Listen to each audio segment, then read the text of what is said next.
O filme de Vingadores Guerra Infinita marcou o início do fim de uma incrível era de filmes bons do universo cinematográfico da Marvel, sendo ele considerado por muitos como o melhor filme de todo o universo. Então com isso eu resolvi assistir esse filme na velocidade mínima possível, e eu acabei encontrando novos detalhes e novas curiosidades que eu tenho certeza que vocês nunca ouviram antes, e que serão apresentadas a vocês em ordem cronológica. Então se tu curte essa obra-prima, já deixa o seu like e a sua inscrição.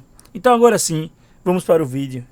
Número 1. Na cena inicial do filme, no momento em que a nave Asgardiana é atacada pela nave do Thanos, se você olhar com atenção, você poderá ver a nave que o Thor e a Valkyria roubaram em Thor Ragnarok.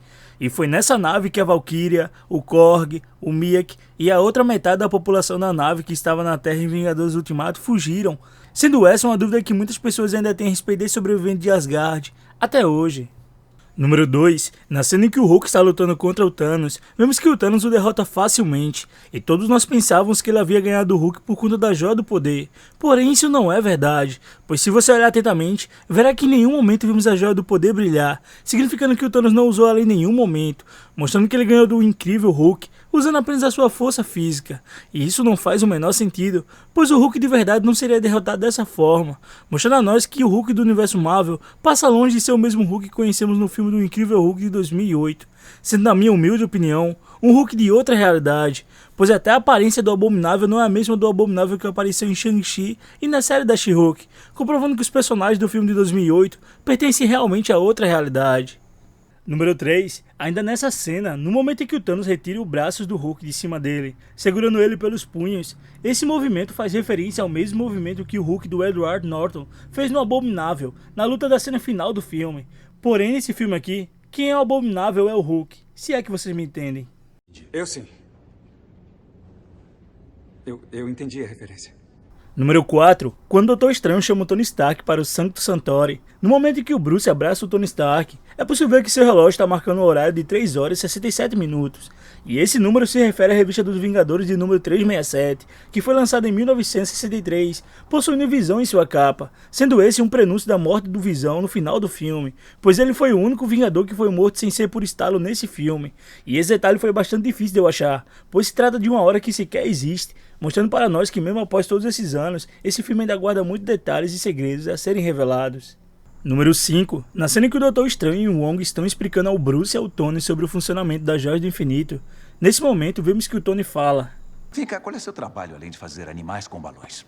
E essa fala faz referência ao vídeo promocional do lançamento do filme de Doutor Estranho 1, que foi apresentado no programa do apresentador americano chamado Jimmy Kimmel, onde vemos o Doutor Estranho fazendo balões com formato de animais em uma festa de aniversário infantil. Número 6. No momento em que a nave com os filhos do Thanos plana sobre a ilha de Manhattan, nesse momento, é possível ver que ela está em uma posição próxima aos topos dos edifícios da cidade. Porém, quando a cena corta para a visão do ônibus onde o Peter Parker está, vemos que a nave magicamente muda de posição, estando mais alto do que estava na cena anterior. Porém, na cena a seguir, quando o Doutor Estranho realiza a magia para dissipar o vento causado pela nave, é possível ver que a nave está abaixo novamente, e ela fica alternando de posição ao longo das cenas, sendo o erro que eu não consegui notar quando assisti esse filme pela primeira vez. Número 7. Ainda nessa cena, quando o Doutor Estranho e o Wong vão realizar um feitiço de contenção, por um breve segundo, é possível ver que o Homem de Ferro chega e acaba quebrando o feitiço deles imediatamente, deixando os dois magos totalmente sem reação naquele momento. Número 8. Quando Tony Stark ativa sua armadura de nanotecnologia para lutar contra o Obsidian, nesse momento, vemos que o Obsidian ataca o Tony na sua frente, e então o Tony se defende e em seguida revida com um soco, fazendo o Obsidian ir para trás um pouco. Porém, logo em seguida, vemos que o Obsidian vem correndo na sua direção para poder atacar ele novamente. Porém, isso não faz o menor sentido, pois ele já estava na frente do Tony naquele momento, e o soco que o Tony deu não o jogou para longe, apenas o afastou um pouco. Porém, essa cena se passa de forma tão rápida que sequer conseguimos notar esse erro de continuidade. Número 9. Quando o falso de ébano captura o Doutor Estranho com cabos de aço, no momento em que ele cai no chão, é possível ver que ele bate em uma viatura da polícia que estava do seu lado, momento antes dele ser capturado.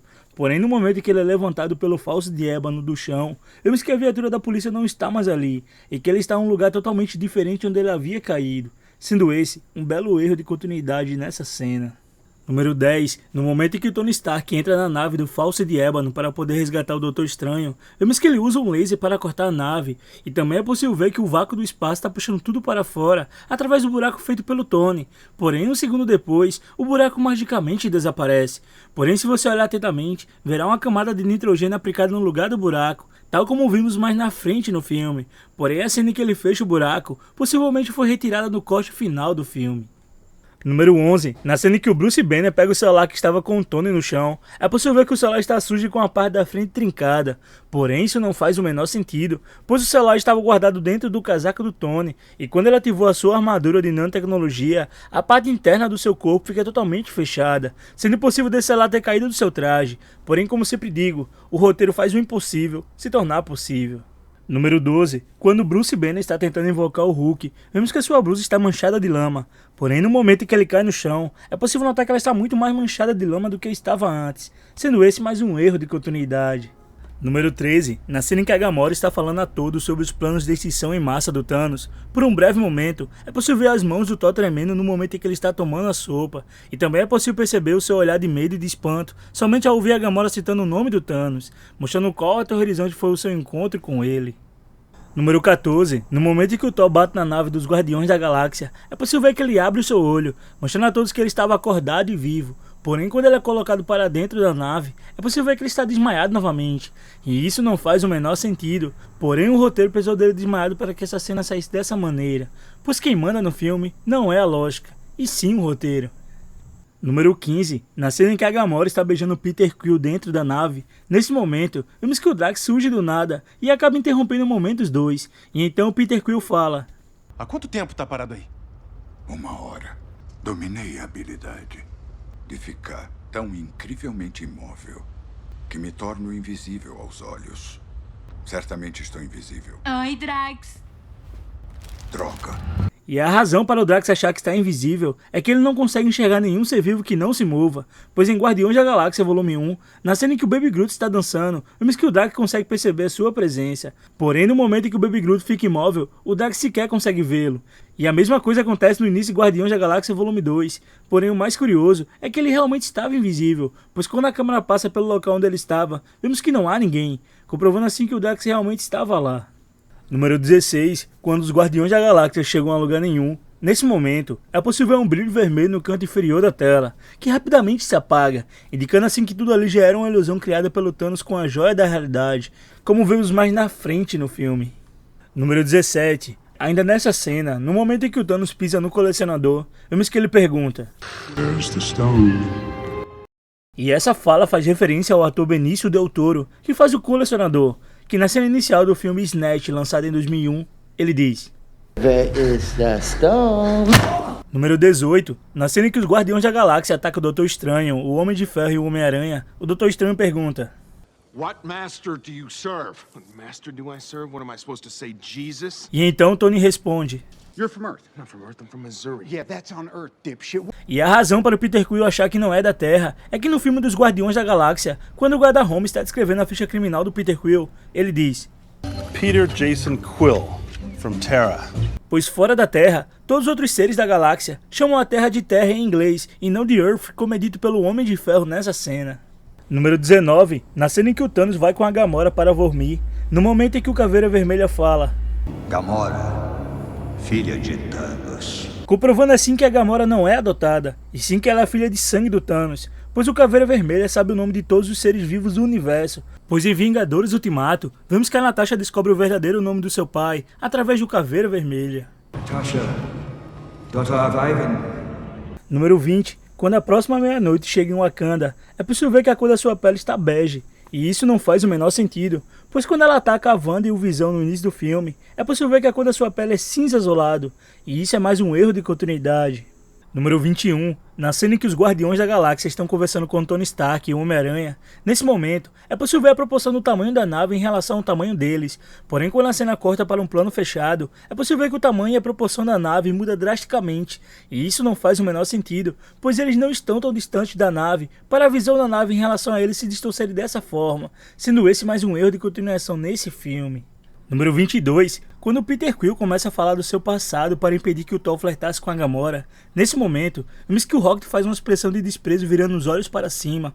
E esse gesto faz total referência à cena de Vingadores 1, onde vemos que o Tony Stark faz a mesma coisa ao ouvir que o Steve tinha entendido a referência do Nick Fury. E macacos voadores. Macacos? Eu sim. Eu entendi a referência. Número 23, quando a Gamora ataca o Thanos no pescoço ou em lugar nenhum. Se você olhar atentamente, verá que a lâmina não contém nenhum vestígio de sangue, comprovando através de pequenos detalhes que tudo ali não passava de uma ilusão do Thanos, criada através da Joia da Realidade. Número 24, nesse momento, vemos que o Homem-Aranha joga uma teia no rosto do Thanos para poder incapacitar ele, porém mesmo sem ver nada, vemos que o Thanos consegue facilmente se defender e atacar a todos que estão ali. Pois no momento em que o Doutor Estranho ataca ele com a espada mágica, vemos que o Thanos segura a espada, deixando o Doutor Estranho totalmente espantado com aquela habilidade, mostrando assim que o Thanos possui sentidos extremamente aguçados, e essas habilidades podem ser iguais ou superiores à habilidade de combate do Demolidor. Número 25, na cena em que o Thanos joga a lua no Homem de Ferro, se você olhar atentamente, verá que ele não simplesmente joga os pedaços da lua sobre ele, pois primeiro ele usa a Joia do Poder para fragmentar a lua em pedaços, e em seguida ele usa a Joia do Espaço para poder criar um portal, para que os pedaços da rocha fossem jogados mais rápido sobre a superfície daquele planeta, pois o Thanos sabia que aquela lua estava a quilômetros de distância dali, e que os fragmentos demorariam bastante tempo para chegar naquele local, e com esse atraso, ele sabia que os heróis conseguiriam fugir a tempo. E isso mostra o quão inteligente o Thanos é, pois ele simplesmente conseguiu atacar e pensar em tudo isso em apenas uma fração de segundo. Então se tu gostou desse vídeo, eu aconselho você a assistir o meu vídeo Vingadores Ultimato, que contém mais de 20 detalhes e curiosidades inéditas, que eu tenho certeza que você irá gostar. E eu deixei o link no comentário fixado e também na descrição abaixo. Então é isso pessoal, obrigado por terem visto o vídeo até aqui, um abraço e até mais.